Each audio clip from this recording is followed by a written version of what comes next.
I don't want to take up too much time because I want to really get into the conversation as quickly as we can. I know we have a pretty tight, we have a full schedule, but just want to say for those of you who are not familiar with us, we are an events and memberships-based organization whose purpose is to serve as that neutral platform in the international development space. So really giving all of you the opportunity to talk about all issues in international development, give you a chance to network, particularly during these times when it's hard to do so. So we really want to provide those outlets and opportunities.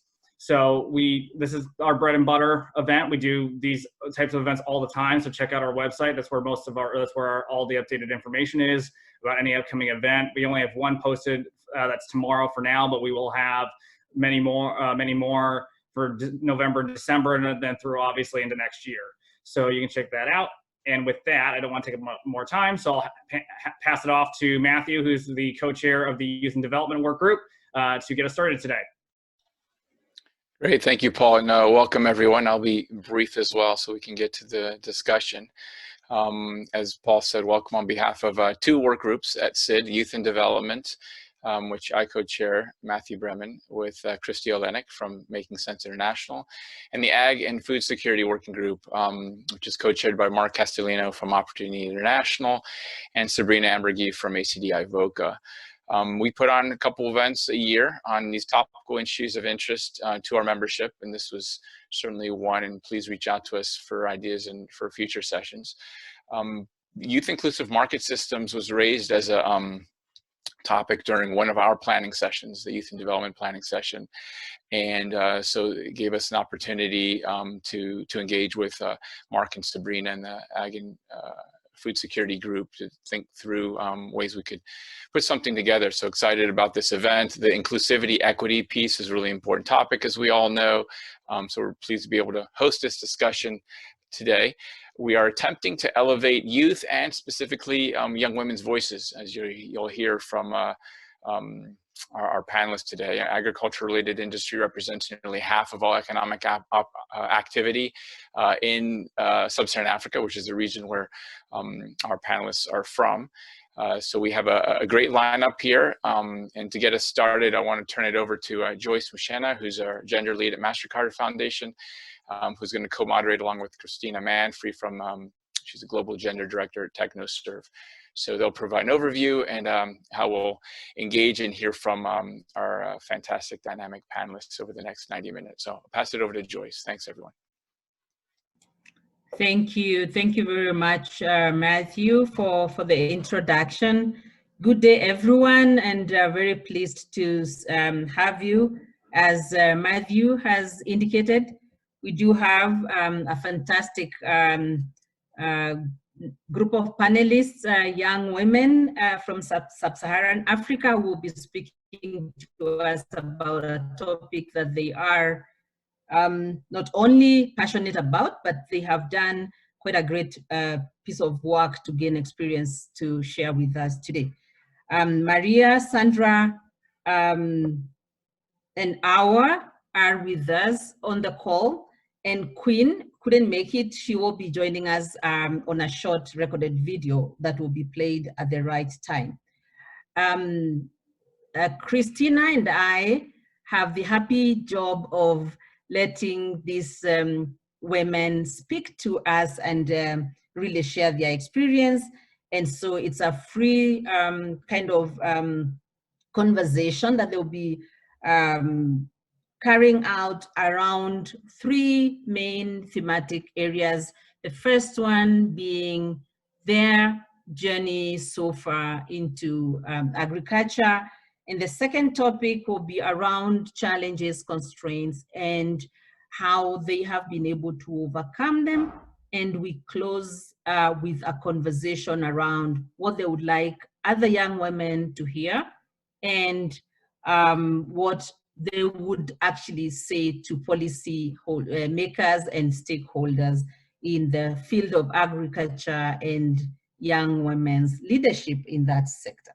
So without much ado, I would like to basically invite everyone to share their comments, their questions on the chat, but we will also spend a couple of minutes towards the end with the panelists responding to any questions from the floor. So please keep the chat active, and I will now call upon the panelists in this order, Maria, Sandra, and Awa, to take us through their self-introduction and really get us into a little bit of their lives. How did they get where they are? Is it agriculture that chose you, or did you choose agriculture? And how have you grown as a leader in this sector?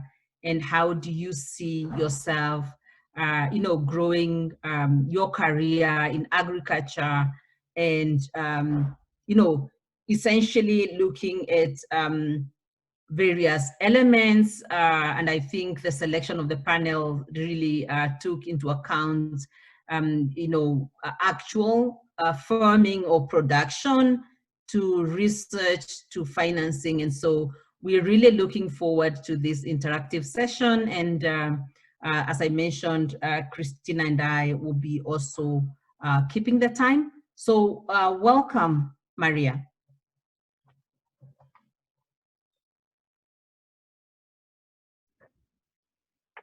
Hello, everyone. My name is Agia Maureen Maria. I'm currently in Costa Rica. I'm almost finishing my degree in agricultural science and natural resource management. I am also a business owner. I am business owner. I set up an agribusiness that is working with farmers to move produce from rural areas to urban centers, and using an online system to make these products available to consumers. And my journey in agriculture is not like the journeys that you hear of, oh, I'm very passionate, or I loved agriculture. Well, I did not love agriculture. If anything, I hated agriculture growing up. But I would say this has a lot to do with the kind of environment I grew up in, and how, to me, agriculture was just this thing that people that have failed to do anything else do, or people that did not get a chance to go to school. And that is the mindset, trust me, that most young girls that have gone through or find themselves in rural settings have. And I grew up just wanting to run away from that. I grew up just wanting to live that kind of life. I mean, I think if you ask any young girl, 12 years or so, if they love waking up at 3 a.m. to go to the garden to make ends meet, I don't think the answer would be yes. For me, it was just, oh, I'm suffering. Oh, this is hard. But as I grew, even as I started my degree, I first did a degree in biochemistry, and then agriculture chose me. I got a chance to participate in a youth think tank, and we're doing research about agriculture technologies and young people in agriculture. And that's when I discovered my passion in agriculture, and I decided to leave the degree and risk it on agriculture, and here I am. And I would say so far, my journey has got a lot to do with leadership, because I had to grow as a leader for me to discover that there's something I could do about what was happening.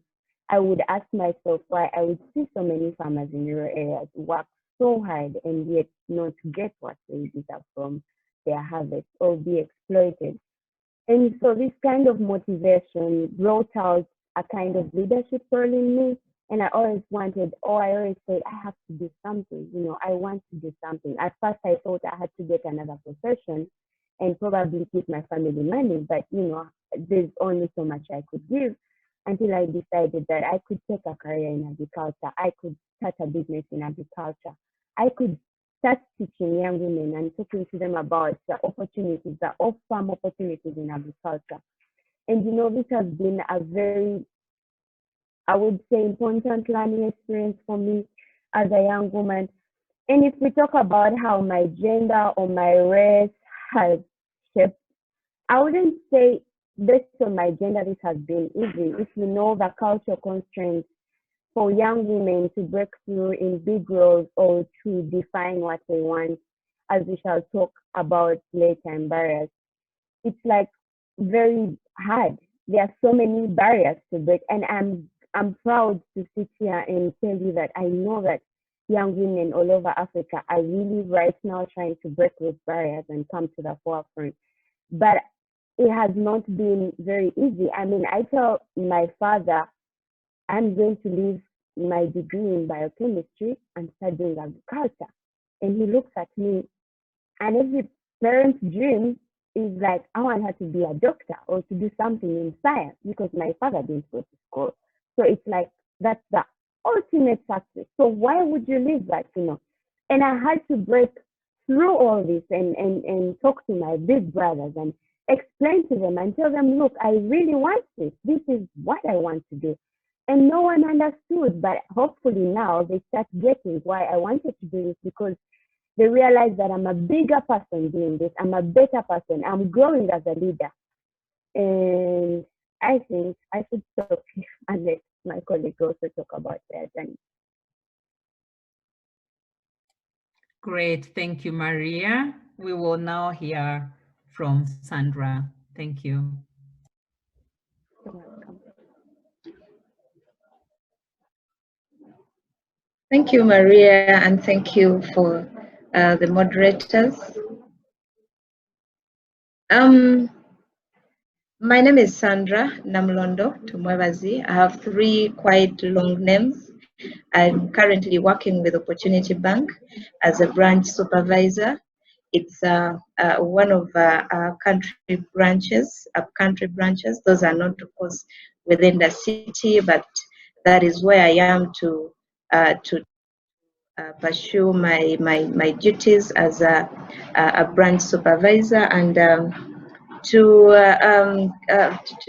get to the question that was asked, I could briefly give my background and it will probably explain my journey through childhood to the professional levels and currently where I am as far as agriculture is concerned. I grew up in a rural setting in a small nuclear family with a single parent, that was my mother. She could hardly make it to provide for us in school with the basic requirements that we needed, because she was a peasant, if I may use the statement.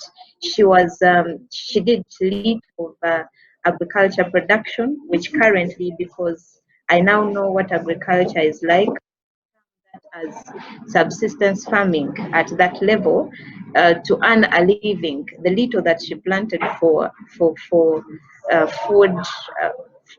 the home consumption, is the little that she again had to sell on to keep us in school.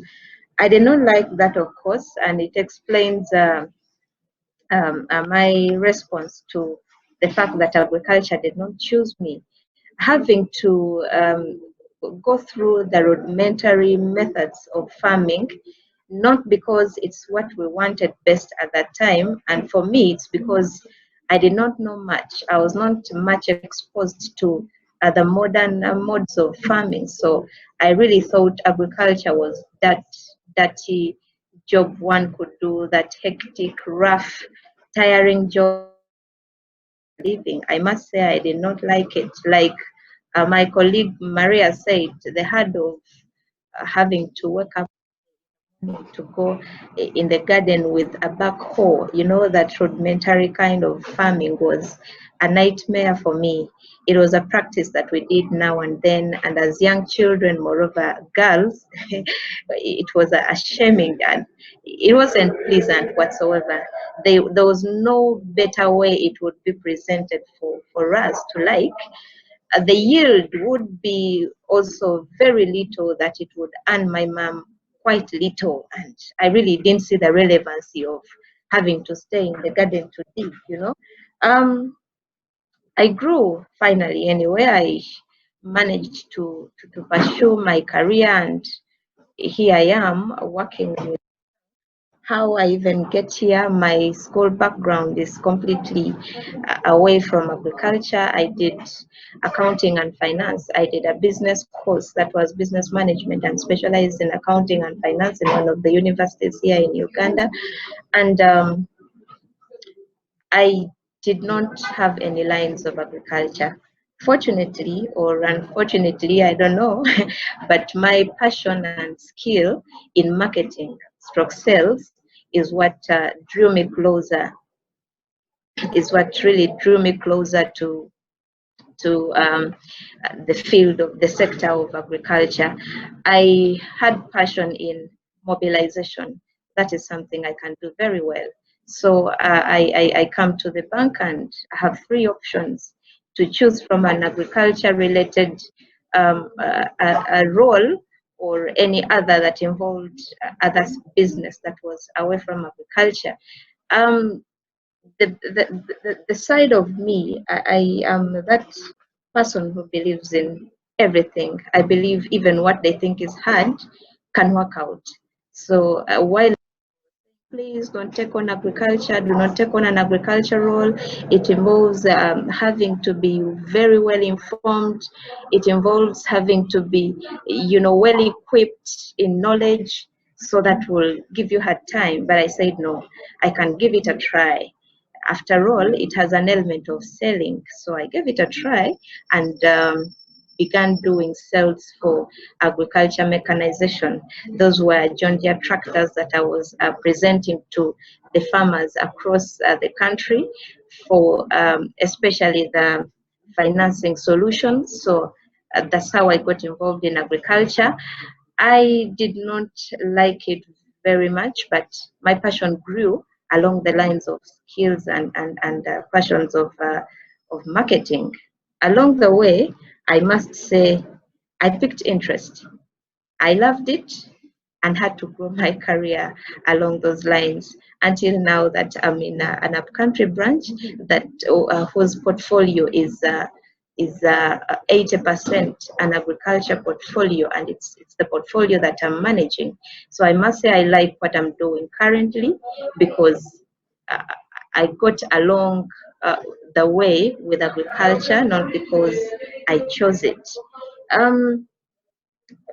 The role that I do, I'm really responsible for having to reach out to farmers out there. I have passion for the women because myself, I'm a woman and I'm inspired by fellow women. So I feel they must opportunities, they must reach out to the opportunities that are availed. So my day-to-day role is reaching out to farmers out there to sell the financial solutions to them and find their lives transform, especially in the rural areas, to have them have a better livelihood. It's what I do every day. And the credit lines, if anyone has been in banking before, you know that to finance a client or a farmer or any other person, it's a lot that you go through: the appraisals, the monitoring, and this exposes you to the different women in the communities. You get to understand them more than before. In fact, you get to understand agriculture much better before you do the financing. That's how I got into agriculture, but I'm happy with it. Thank you. Fantastic, fantastic. Thank you very much, Sandra. That's really, I mean, it's so touching, but it's also real. You start off by not liking it, and then you end up falling in love with it. Awa, please. Thank you, Joyce, and thank you, Maria and Sandra, for sharing your stories.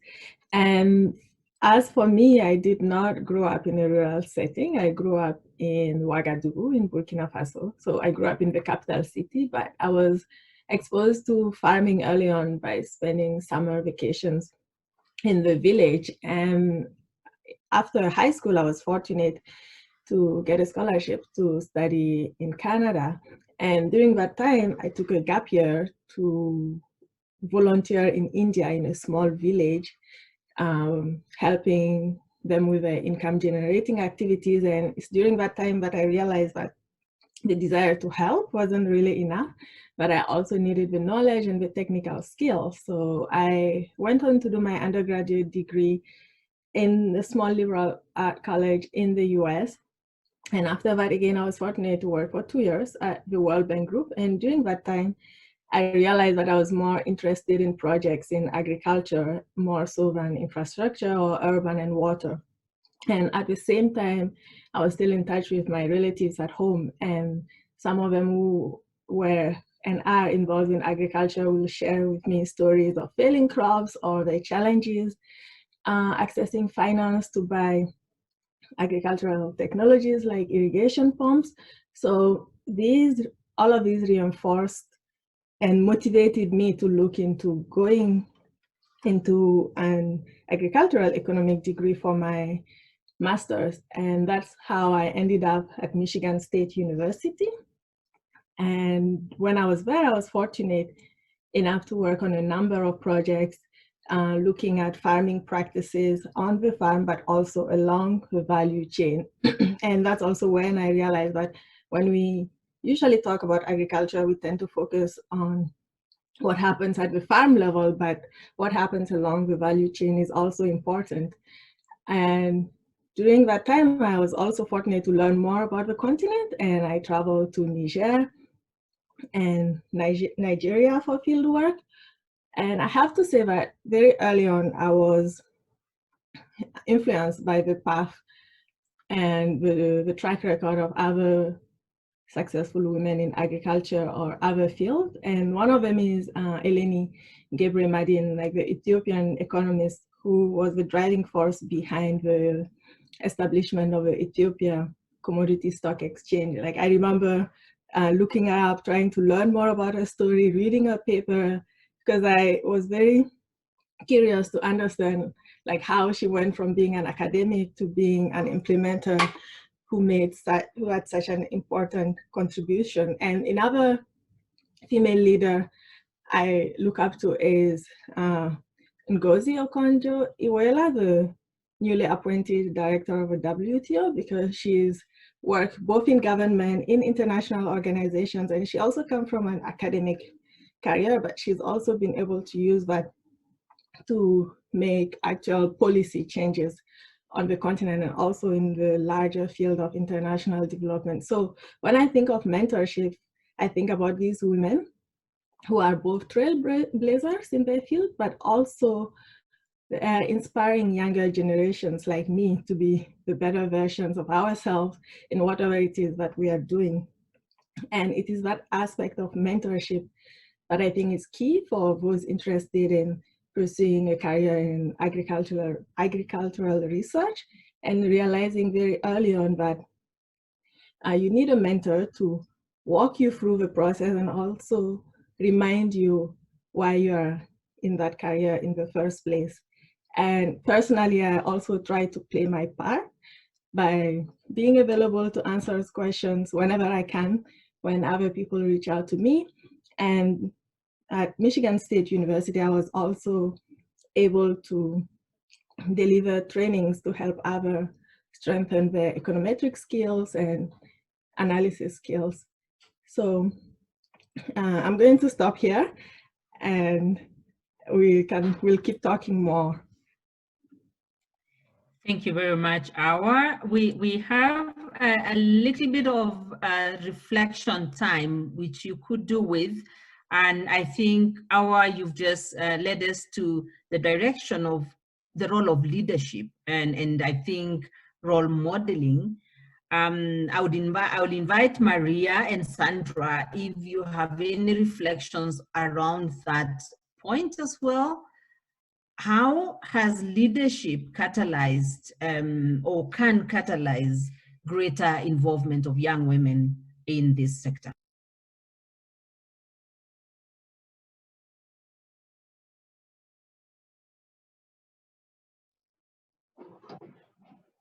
Can I go first?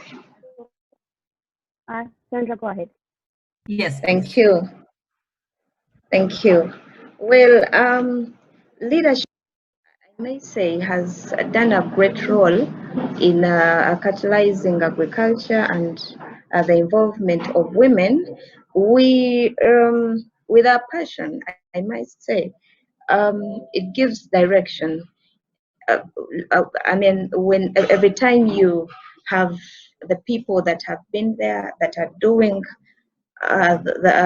the things that you're passionate about, but you're finding difficulties.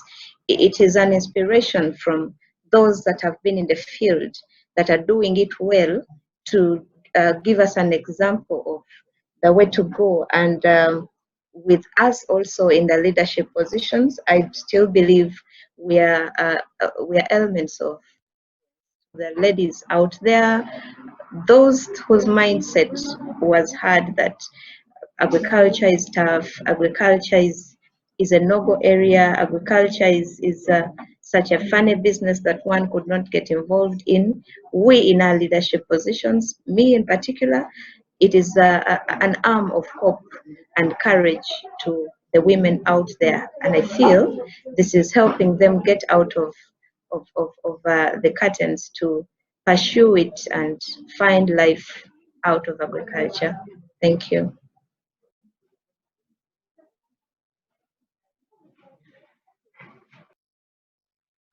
Sandra? I also want to add that, you know, leadership is inevitable when it comes to this. We live in a society where for managerial positions or big positions in agriculture, or simply the act of a woman owning their own land or so, it's not very common. You know, it's something that's becoming common now. And leadership is what is going to push women to the forefront. That's its role. But we get women leaders that are able to pave way for other young women to get into this world, that are able to break the cycle of, you know, women cannot do this, or women cannot own land, which is like a common thing in Africa for most cases. That is changing, obviously, in this time. But when we have women at the forefront, when we have them as leaders, we make them role models. As you've heard from there were women that she looked up to that inspired her career. So when we have more of those in place, it means we are inspiring young women to come to the forefront and break barriers in agriculture, and to come and do what people thought was not able to be done by women, or what people thought was a male role in agriculture. Great. Thank you very much.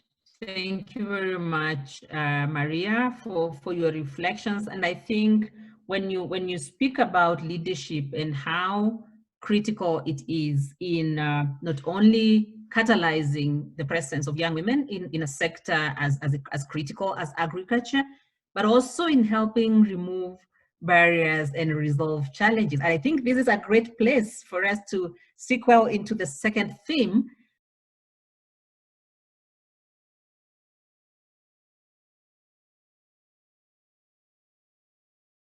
Colleague, but there are ways to navigate this, right?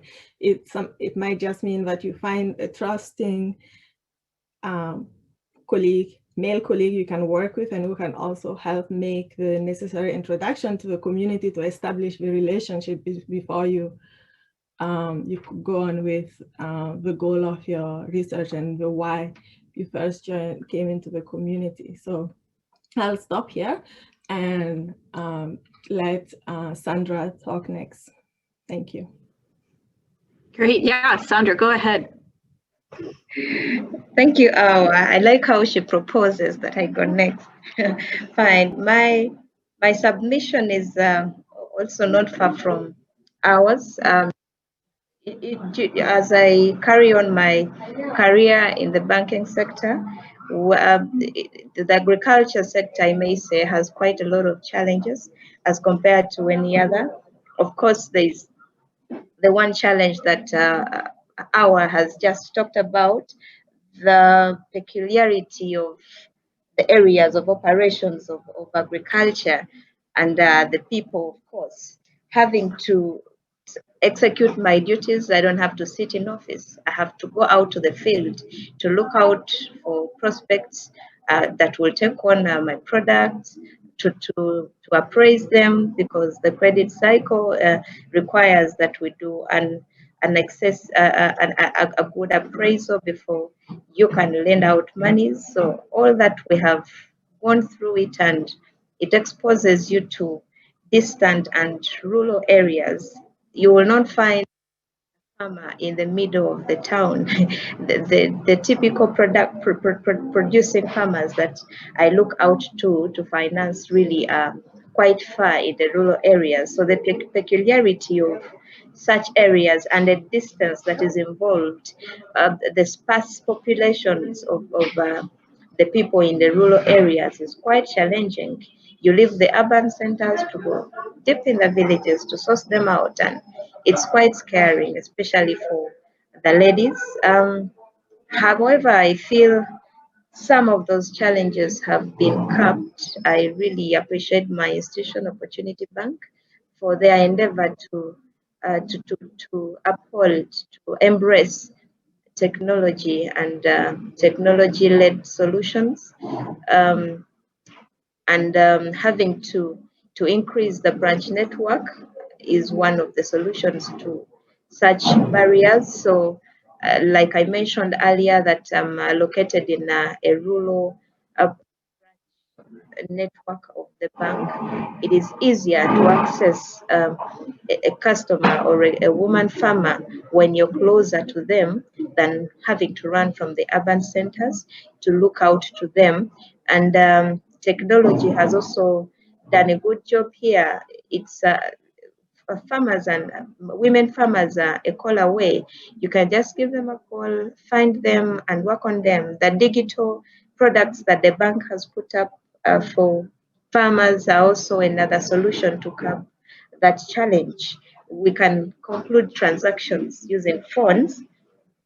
It makes work quite easy, though you may not completely have to go away from the movements to up country in the rural areas to meet the ladies. The other challenge that I've come also related to institutions is the less priority that is given to agriculture. Every institution, organizations, they have all given less priority to agriculture, not because it is the norm, but ideally the nature and setting of agriculture, its risky nature is what distances institutions from giving it priority. So you can hardly make it through. You can hardly hit your target. You're having competitions in the same cycle, in the same environment, but yours is quite a risk that not everyone else will take up. So, sorry, I'm taking it quite long, but to maneuver through the professional careers, especially in the financing institutions, it is numbers. The more you reach out, the more you recruit, the more you grow the portfolio. That is how your leadership and influential strengths can be realized. So it becomes hard to compete in an environment where there are so many other sectors that are a low risk, that are low risk areas, and anyone else would happily work within them than agriculture. So the competition becomes a bit stiff there. But I'm also happy with my institution, now Opportunity Bank.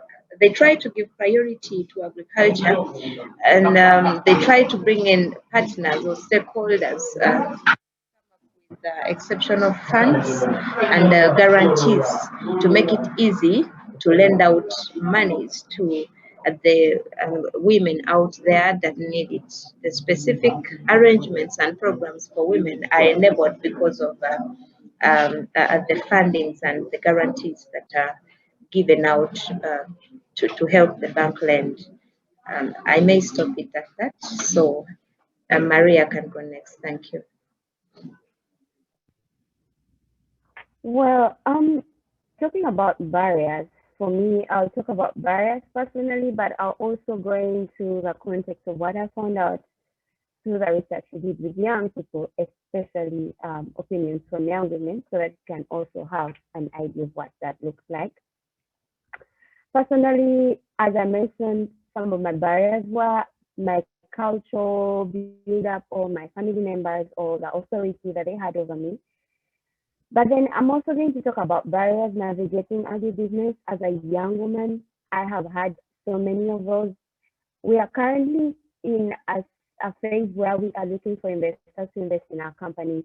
And as young women who started an agri company, I have had talks with people that ask me, are you sure this is your company?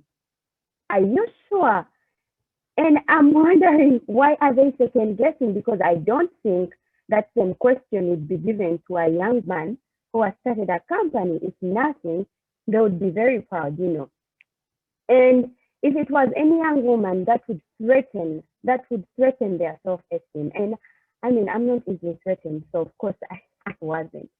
But if it was for any young woman out there that is trying to come out and they are made to second guess their choices or questioned about their dreams or what they want to achieve, that is a very big barrier, because I don't think this applies to the males who are out there trying to do the same thing. And as I said, of course, getting investment as young women can be very tricky. And then most importantly, for young women out there, when I was doing the research with the youth think tank, one of the things that we found is that the dissemination of information that are non-specifically, that are targeting young women, but are not designed, or the channels used do not actually reach the young women, you know, because we try to put out, you know, funding opportunities or scholarships in agriculture or whatever it is on social media or on these big channels. But if we know that most of the people involved in agriculture are rural young women in rural areas, how sure are we that they have access to internet? Are we using the right channels to make sure that they get the opportunities? Because I was lucky. I got this opportunity because after my lower high school, I got a MasterCard scholarship and got into a very big prestigious school. So of course I had access to this information. But this does not apply to all young women that are in the rural area of Uganda that study in a government-aided situation, or that study in what we call universal secondary education schools. They don't have access to this information. So one of the biggest barriers to this is that the dissemination of information doesn't come in the right channels. And there are so many opportunities. I've seen them for young women, but are they in the right channels? Can they reach the young women that we want them to reach to? And then the other thing is, the other barrier that I find is being threatened. You know, we are in a sector where we already have a lot of competition from older, you know, I would say older people that have more experience. And most of them, or some of them, are not forthcoming. I know that I don't know as much as I do in agriculture, or I still need to learn. No one knows that much. I still need to learn as a young woman starting up an agri business. But then for me to reach out to someone who has had experience in this sector, and for this person to say, well, I just don't see it. I don't see that you can do that. That is hurting. That is damaging on all levels for young women out there.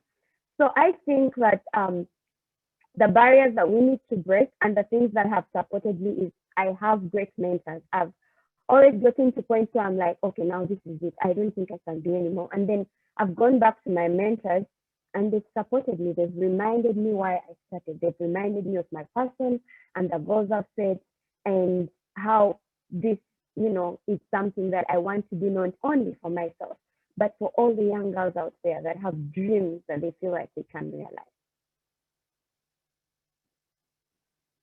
Thank you. Sorry, I had trouble finding my video and unmute button because I was taken in by all of your comments. We have a couple more minutes in this block. I wonder, Awa or Sandra, all of you have commented around the role of mentors and others who have been with you or supported you. I wonder if you can comment a little. Do you find that those are formal mentorship opportunities, or are you seeking those out and it's much more informal? Who'd like to take that? I can go first. Mm-hmm. So in my case, it's mostly been informal mentorship situations. And I think one thing many young people don't realize early on is that you need to be willing to put yourself out there and reach out to people, because people are willing to talk to you when you reach out to them. I mean, it doesn't always work all the time. Like maybe out of 10 emails you send, one person will get back to you, but that's still a win. So it's that mentality of being willing to reaching out to people whose work you see and you're interested in, and you're more interested in them guiding you and imparting upon you the path they've gone through you, and also sharing your ideas, like having a sounding board to make sure that you're on the right track. So I've mostly had informal mentorship situations, and sometimes they just happen. Like I may have a conversation with someone and I find them very inspiring and very helpful, and I ask them if I can keep in touch and reach out later on. But I do know that there are also some formal mentorship setups that exist. Like for instance, the American Association of Applied Economics has a formal mentorship process set up for young women agricultural economists, and helping them through the publication process and also navigate the academic track. But I'm not aware of one that's set up for those specifically interested in the policy sector. So I think both do exist and both have value, as long as the connection between both people works, because that's really important too, because you need to be able to connect freely and speak freely without barriers.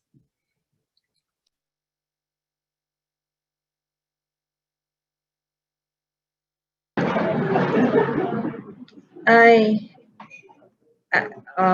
may say I've received both formal and informal mentorship. The formal one has basically been in the lines of my career, personal career development, and of course institutional development of careers. It's an opportunity that they give us, the ladies, more often to pursue and grow our careers in the lines that we desire. I've received much more mentorship from my work supervisors. They have trained me on what to do, and they still do. But I also feel the on-the-job training works out.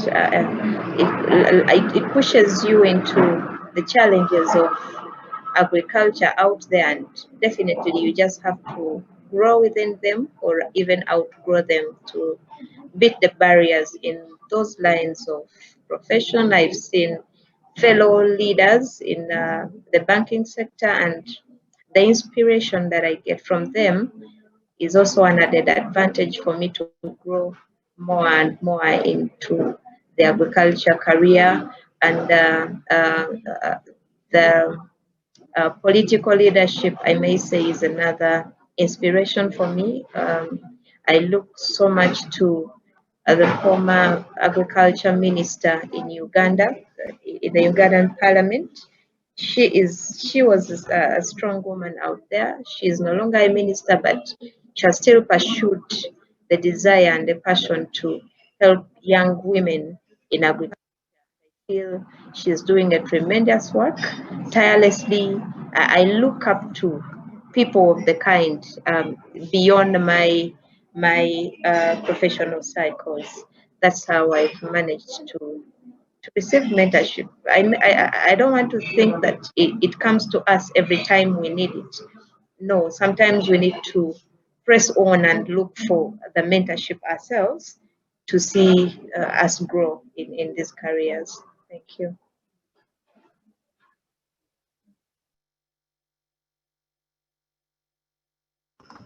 So what I think I'll do now is we had a fourth panelist who I see is actually on our Zoom, but she sent us a video because her connectivity last week was a little rough, and so we weren't sure it was gonna work out.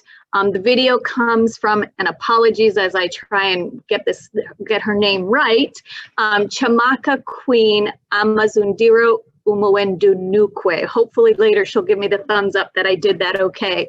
And she sent us a short video, which I'll play now, and then we'll move into the last of our themes. So hopefully I will be able to figure out how to do this with sound, and you'll be able to enjoy this video from Queen. Hey, good evening. I was asked to make a short clip video. Okay, let's go there.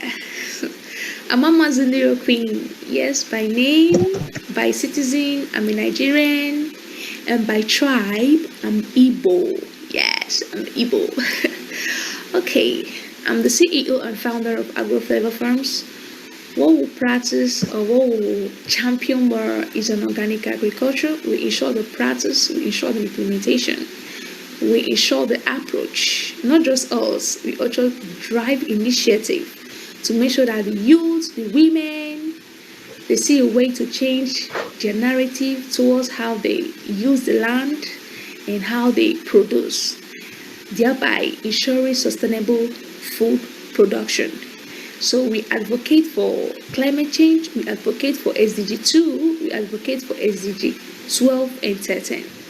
So majorly for me, what leadership by definition is, in my own simplest term, without any emotional compromise, I will say that leadership has to do with the ability to build followers, the ability to be trusted, the ability to lead, the ability to deplete some legitimate characteristics, like in character, like in responsibility, like in strength, like in relevancy, showing your manpower when it's needed.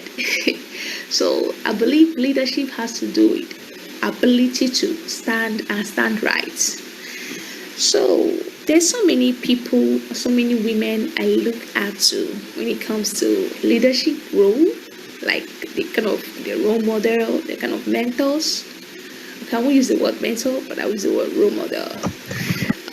People like Agnes Alibata, maybe you might know her. Yes, she's the founder of Alliance for Green Revolution in Africa, and currently now she's the UN Secretary General Specialist Envoy for the Food System Summit 2020-2021.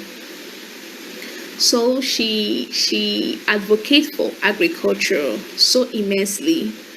Why I'm actually driven by her famous and by her effort is that she's ensuring a prosperous and a peaceful Africa through sustainable agricultural growth, improving productivity and livelihood of millions of families across Africa. Like, she's trying to connect dots between farmers who are feeling the soil, who are feeling the sun, who are feeling the climate, with entrepreneurship kind of levels.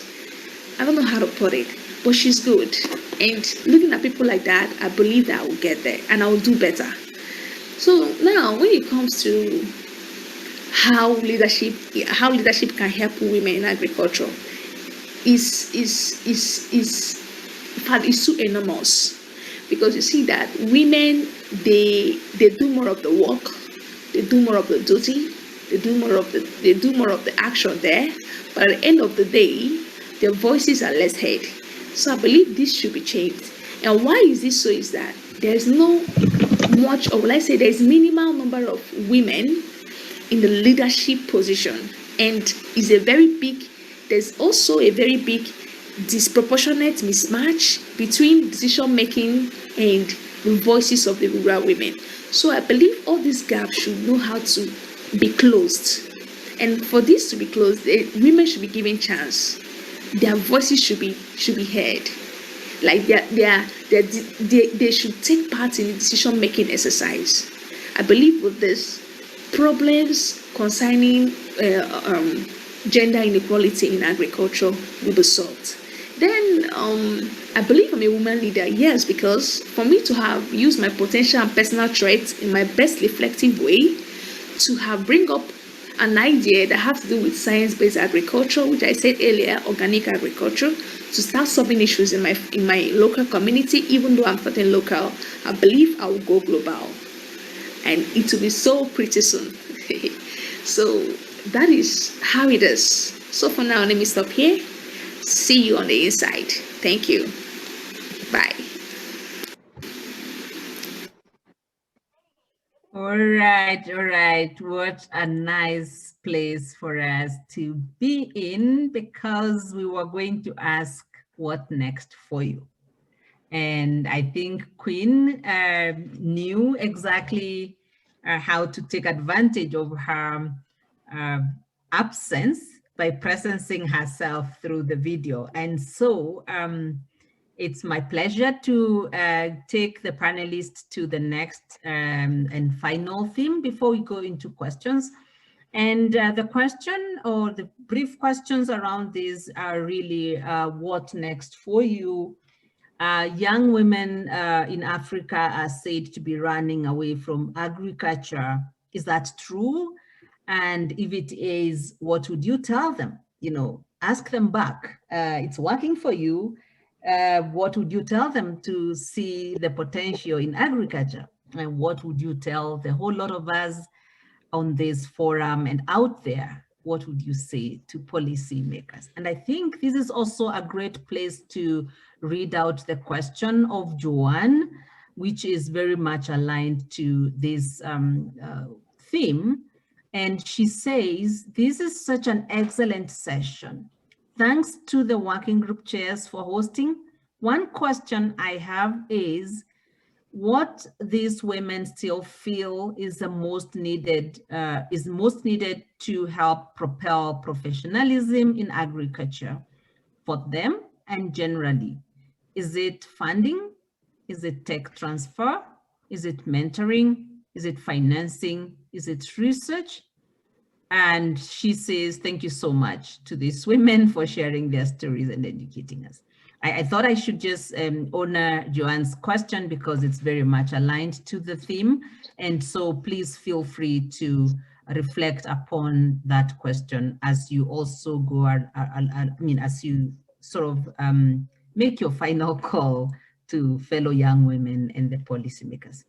I'll ask now Maria perhaps to go first, then Awa, and then Sandra. Thank you.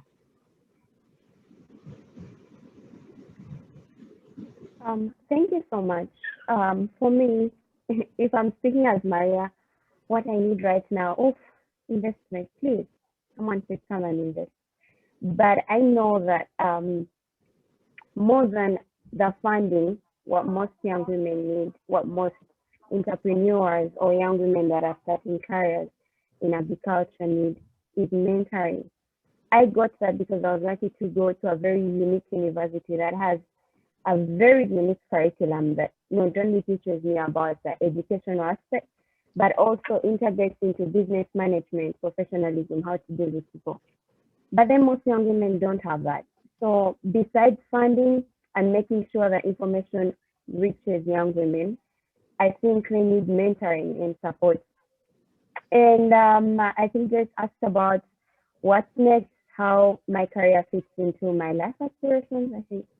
So for me, I'm not only going to be a business owner, but I'm also working on my career as a social innovator and entrepreneur that is going to be teaching young people how to scout informal businesses, how to identify opportunities and take advantage of them. I've been lucky to do I wrote my first training manual with Food for the Hungry, and it is to help young people in communities that have not had an education or that have dropped out of school to be able to use resources around them to scout informal businesses and be able to take advantage of literally all opportunities around them. And moving forward for my business, I hope we do get people that respect young women doing business that come to invest in our company, and we continue to grow and to also continue growing as a person. But for most young women out there, what they basically need, as I said, is mentorship and funding and a nudge into the right direction. If a young woman is out there and is listening to this, what I would tell them is be consistent. Be consistent about your dreams. It doesn't matter what you are going through right now. I've probably not lived through your reality, and I probably never will. But be consistent with your goals, with yourself. Be disciplined, be consistent, and have integrity. People cannot fight that when you're working as a young woman. Be disciplined, be consistent, and have integrity. Work with people and push yourself, as I was said earlier. Push yourself, reach out. If people don't respond, that's okay. Keep reaching out. Be consistent and keep going for what you want. That is the fight that we are in right now. And to policymakers, one of the biggest problems around helping young women is that we go and educate them about you should be consistent, you should go for your dreams, but we don't look at the society that is built around them. In this aspect, I mean that we go and in a family of like 5 people, we educate a young woman, but this person still has 4 other people that are influencing her decisions. So we need to educate those as well.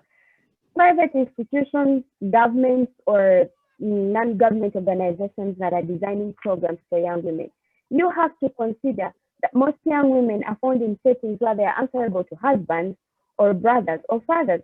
And these are people that contribute to what they choose to do. So as much as we want to design programs for these young women, let us also be very mindful of the people that influence their choices and their decisions and educate them as well.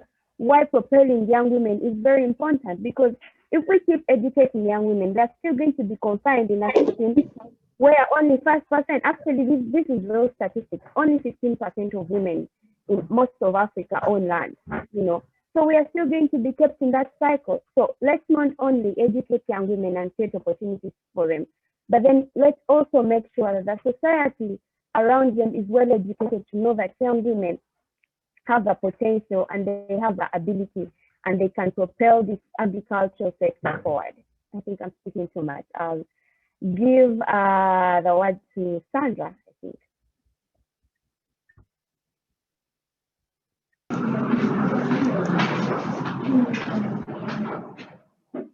Okay, thank you, Mariam. I don't differ much from her view on that theme. I also still believe that in many developing countries, such as Uganda, where I am, often women have limited the ability to make strategic decisions. And why this is so is because they are less informed. They do not have information. I still believe that agriculture is a the women should pursue, the young women should engage in, because it is paying, it is an open ground to dig in for any person who desires to earn a living or to grow a career. Agriculture is a sector that I foresee is taking on the economy. If the young women do not get involved, then ideally they will be pushed out of the economy. If the growth of the economy is surrounding much more around agriculture. I get to know this because I feel I'm exposed right from my career, my profession. The exposure that I get gives me information to know that actually is a hanging fruit for many people out there, including the young women. So the women out there, I still urge them to pursue agriculture along or across the value chain. It's quite wide. It's not only going to the garden to produce. It also involves the marketing. It also involves the trade, the transport, everything. The chain is quite long. So we can't be limited. What is limiting us is probably information. But for as long as we are able to get information in forms that are accessible and appealing to change the reality that people know about agriculture being a hard sector to penetrate through, we can give it a try. We can, much as we can. I still believe that, like Maria has said, if you put your mind into it, if you really accept that it is a business that you can do out there to earn a living, to succeed as a young woman in life, then it's worth giving a try. Let's give it a try. Let's accept mentorship and let's seek information. Where institutions and governments are not availing information, we can still try to look it out. But still, I urge the institutions, the governments to give it priority, because it's the way to go now. The rudimentary methods may not apply. They are what cause us to think that agriculture is actually not a good venture for anyone else. But with those rudimentary methods transformed into modern, then agriculture can be given a smart position. When information barrier is also given a try, if it's given an eye, then agriculture's face is really going to change in the developing countries, especially in Africa. So I really believe there is potential in agriculture. I don't see it taking a slow move. I really see it on quite a high pace, and if anyone does not pick interest and pursue it, ideally you'll be left out of the economy. It's the information I have for the young ladies out there. The fears that they have should be put aside. We should take away the common norm, the inferiority complex, by reflecting on the examples that we have. The women in business, the young women in leadership, those should be influence for us to actually get corners and stand out as young women to grow careers and succeed in life. Thank you.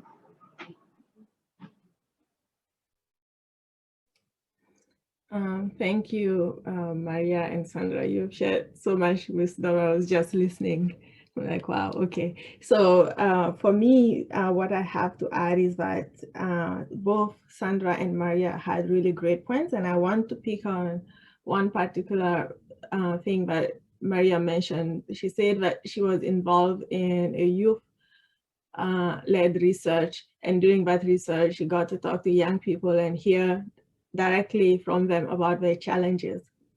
And when we think about the current state of the evidence, there is a lot that tells us that on average, women tend to have lower access to productive inputs like fertilizers, improved seeds, agricultural technologies, finance compared to their male peers. So there is quite a bit of evidence out there. So now maybe what needs to be done is to work on the uptake of that evidence. And I see that young African researchers have a role to play in that. Like, let's take the evidence, let's bring it to the policymakers, the decision makers, the donors, and tell them this is what we see. This is what the evidence is telling us about what works in our setting. How can you help us make it happen? Because one thing is to produce the evidence, the research, but another thing is to make it actionable. And I think that is what will help us get that thing, that idea of gender transformative action. But I just learned that term from Joyce. If we want to address social norms and structural barriers that are currently preventing women from achieving their potential, we need to be able to make the evidence actionable. And I also want to touch on another point that has to do with the fact that young Africans are leaving agriculture, the African farmers are getting older, but that might not actually be the case in all the countries. Like, there is a recent research that was published, and it's based on data in Rwanda, Ghana, Uganda, Zambia, Nigeria, and other countries. And it shows that on average, African farmers are between 32 and 39 years old. So what this shows is that we don't have an aging farming population. Like, what we need to be thinking about is ways to make it profitable for them to be more attracted by it, so that they can derive a sustainable source of livelihood. And to Joanne's question earlier, the one that Joyce repeated, like what is needed to support young women. In ag research, for instance, I'm going to speak about ag research. I think mentorship is definitely key. Like anyone interested in that field should reach out to people who are established researchers in that field or current students to find out more about it and learn about the implications, the career implications, as well as the rigor it requires. And these mentors are also important to keep you grounded when all the equations and formulas start going over your head, like to remind you why you joined that field in the first place. And I also hate to say this, but it's important to brush up on your math skills for any degree in applied economics or agricultural economics, as it's called sometimes. And believe me, after the first introductory courses, the method courses, things do get better and you get involved in interesting projects and you actually get to work on projects that have a potential to be used by policymakers to make action so that it's not all abstract. And these were the last point I had from my end.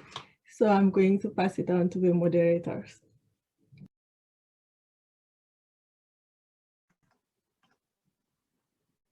Great, thank you so much. I'll just let you all know Joyce got last minute notice she had to leave for a meeting, an important meeting at the top of the hour, so she dropped off, and so I'll take us through to the end of today's session.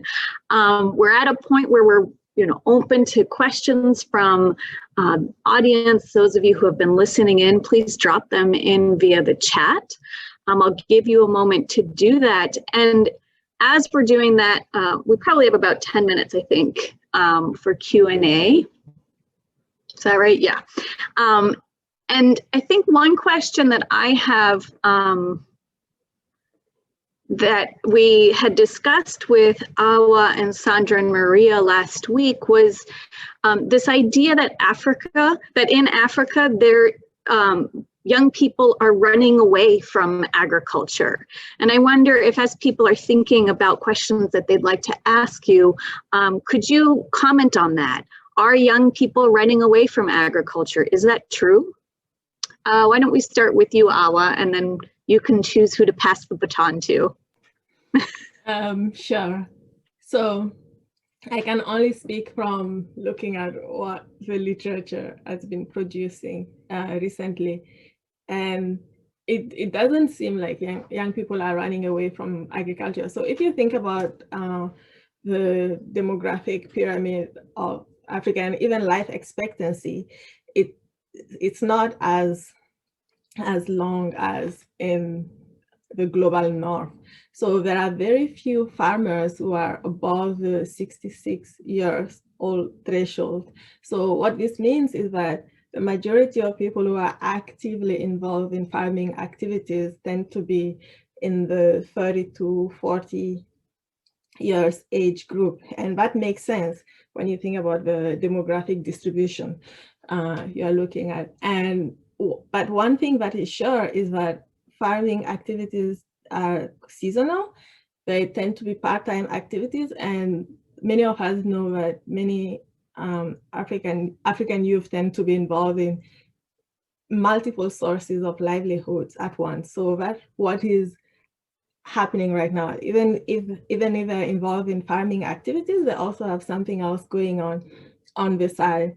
It could be non-farm enterprises not related to agriculture at all. So in general, I think, and based on what the literature is saying, is that young people are still very much involved in agricultural activities, like even if it's on a part-time basis, and what they're looking for are ways to make it profitable, so maybe it can become their full-time activities. And these are the type of things we need to keep thinking about. And let me say, Sandra, I'll pass on the baton to Sandra.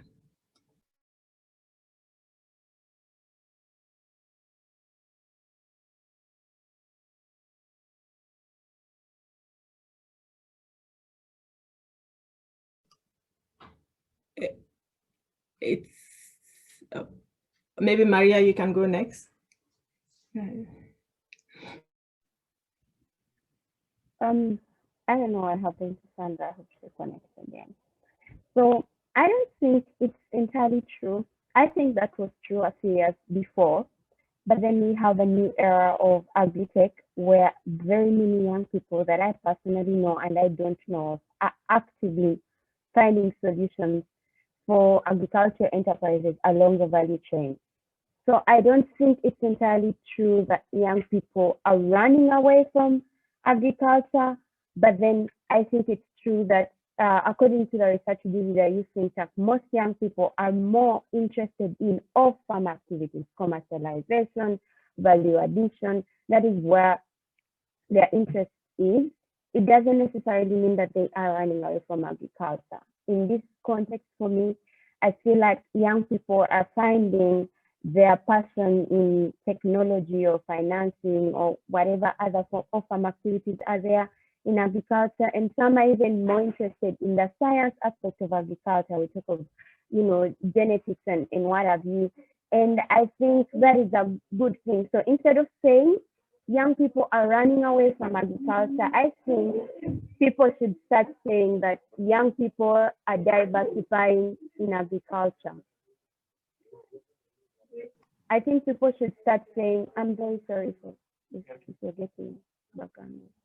I think young people should start saying that, people should start saying that young people are diversifying in agriculture, because what we see right now is a trend of young people involving in agriculture technologies, in sciences, and all of them are giving solutions that make agriculture better. So I think that is the new reality. That may have been what was happening before, but I don't think it's a reality now. Thank you. And let me see, there is a question specifically for Sandra. If she, I see she's still on the line, but Sandra, if you're there, Felix asks, being actively involved in agri-finance, how have you overcome the barriers of access to finance by women and generally youth? Which kind of guarantees have you seen to be more targeted and successful when applied? I'll give you, let's see, I think you look like you're still there, so let's see.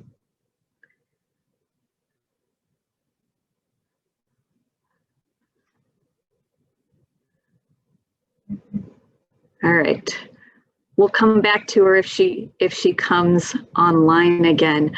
Howard Kavisi says women should be encouraged to take up agricultural courses and competence-based agricultural courses from youth, hands-on skills and research in agriculture fields. How can this be increased to significant levels? Any assurance for their mentorship training on diverse agricultural activities and opportunities in agriculture? Urban farming for women who have no access to vast resources, how would this be encouraged to higher levels? Anyone want to answer Harwood's question? How can we increase the take-up by women of agricultural courses and competence-based agricultural courses?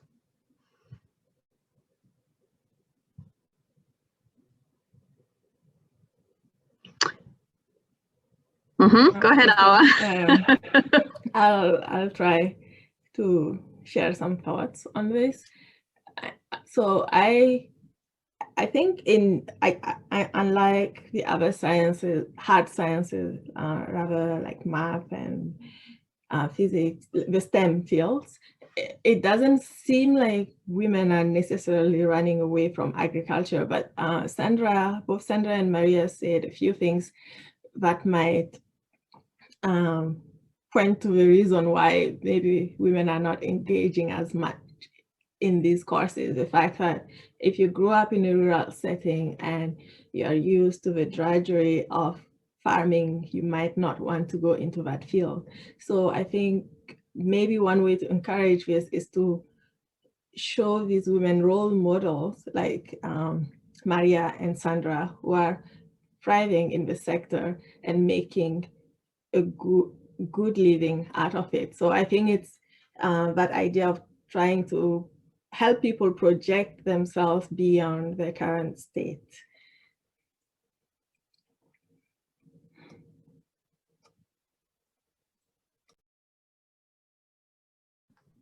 Maria, do you want to add anything there? Yeah, so if I understood the question well, I've been in the chat trying to read the question, and if I got it well, it's about how can we assure that young women have agriculture training.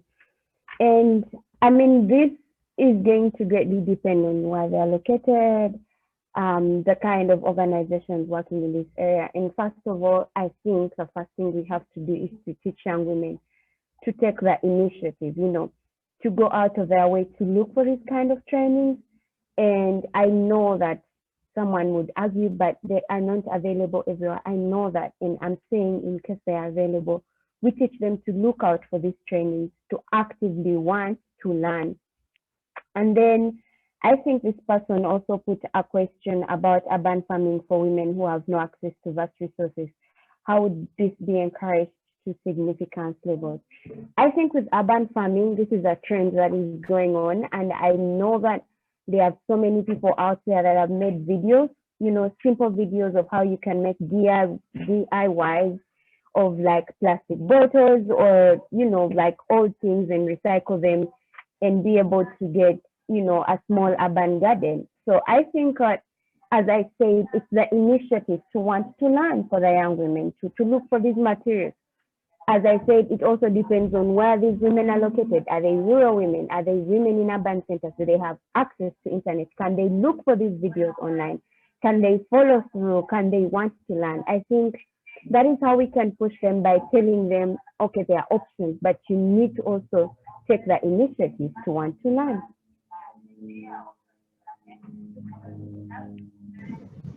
Great. We got an email saying Sandra is having technical difficulties. Let me see real quick if she's back online. Okay, perhaps not. So we're pretty much at the end of our Q&A. I would like to invite Maria and Awa, and if Sandra can hear us, to share one last thought that you have for young women who are considering pursuing agriculture or a career in agriculture.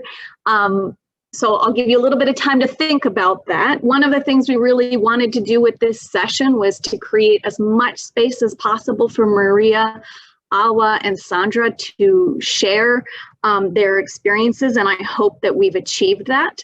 I'm gonna close out now and say thank you to them for being for taking the time to share this space with us and their ideas, and thank you to the working groups for creating this event. And now I'm going to pass it back to Maria and Awa for you to have the final words on, you know, what advice would you give to young women? And then when they're wrapped up, I think, let's see, it looks like then Sabrina and Paul will formally close us out. Okay, I can start. Mm-hmm. I think for me, what I want to say to anyone interested in pursuing a degree in agricultural economics or applied research with the idea of using it to inform policy decision making at the country level among policymakers is to do your research, find out what different programs are doing, find out if they are doing research you are interested in pursuing, because the reality is that when you start your academic journey, oftentimes you don't have a good idea of what you really are interested in, but it's always good to know what specific departments are working on and if it's somehow aligned to what you're interested in. And don't hesitate to reach out. If anyone is on this call and wants to reach out to me to talk more, please feel free to do so. I'm always available to talk to anyone and help them brainstorm ideas as they embark on this journey, and find a mentor. That's always the thing I tell people. It's very important in helping you staying anchored and grounded throughout this process. Thank you for everyone for listening and for joining.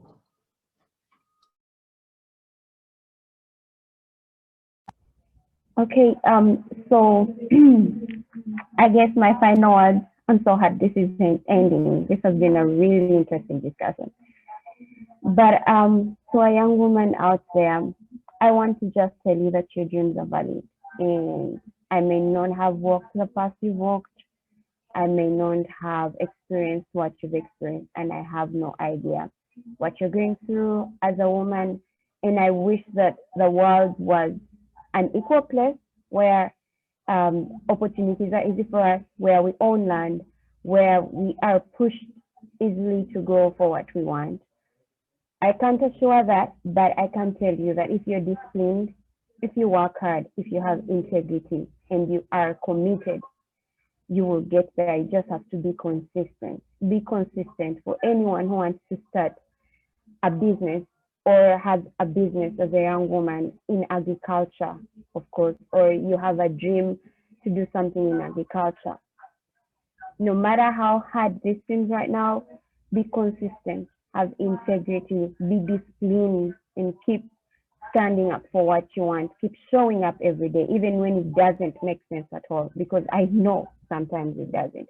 Even when it doesn't make sense at all for you to show up and keep doing what you have to do, please keep doing it. I'm telling you, small efforts are going to amount to something big, and you will definitely get there. Get mentors. Talk to people. I support our on this. Get mentors. You don't know everything. Be open to learn. Use all the resources you can. Reach out and try to educate yourself as much as you can. That is one thing that people will not take away from you, your education and your knowledge. Be knowledgeable so that when you start speaking to people, they find sense in what you're saying. Educate yourself and empower yourself so that you can face whatever the agriculture sector throws at you, I would say. And I wish you luck to every young woman out there in agriculture. I'm cheering you on, and I really wish you very good success and luck. Thank you. Right, thank you so much for those last closing and very inspiring words. I want to thank all of the panelists, Awa, Sandra, and Maria, as well as Queen, who sent us the video. I think a recurring theme throughout the discussion has been the importance of mentorship and role models. And I'm just so pleased that we've been able to provide this platform for these three young women who are themselves role models. And I hope you all have enjoyed as much as I have being able to hear their inspiring personal stories of how they forged their careers in agriculture, whether that be in agribusiness, agricultural research, or ag finance. As well as some of the great insights into how those of us working on economic empowerment or youth in agriculture can best support young women. I also want to thank Joyce and Christina for your skillful facilitation and all your help in planning and shaping this event, along with the other co-chairs, Christy Olenek and Matthew Bremen from the Youth and Development Workgroup, and for bringing this idea to us, and of course, Mark Castellino of the Food Security and Agriculture Workgroup. Also, I want to let you know to keep an eye out for an upcoming Food Security and Agriculture Workgroup event coming probably later in November, possibly early December. We're still settling on the date, but it'll be in that time frame.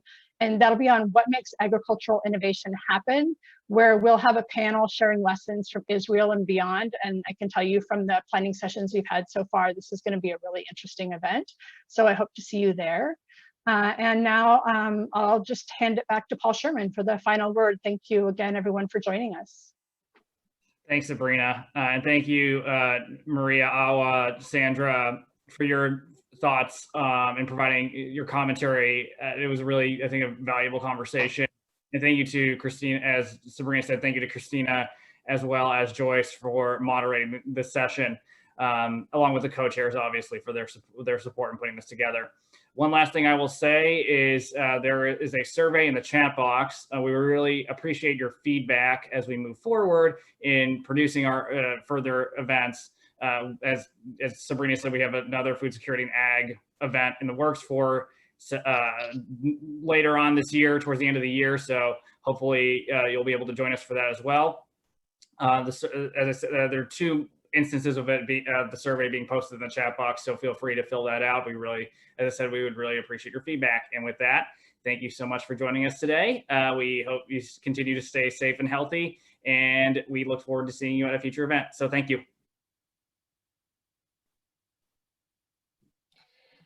Thanks, everyone.